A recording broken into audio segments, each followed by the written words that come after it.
In this video, I'll show you how to delete FB page. Ensure you subscribe and turn on the bell notification to this channel for lots of educational guides and content like this.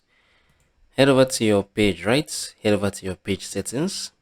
If you cannot see this option, you know that you have not changed your page settings, right?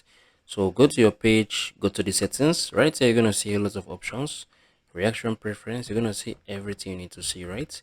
So for you to be able to delete the FB page, you're going to see the access and control, right? Remember, you can only access this from your settings and privacy, right? Then from your settings. So this is how you can access this page as a whole. So once I've accessed it, click on this access and control, right? Once I've clicked on it, wait for it to load up, right? Once it has opened up, you're going to see the deactivate page or delete page, right? So click on the delete page, click on this continue. Once I click on it, it's going to delete automatically. This is basically how you can delete FB page.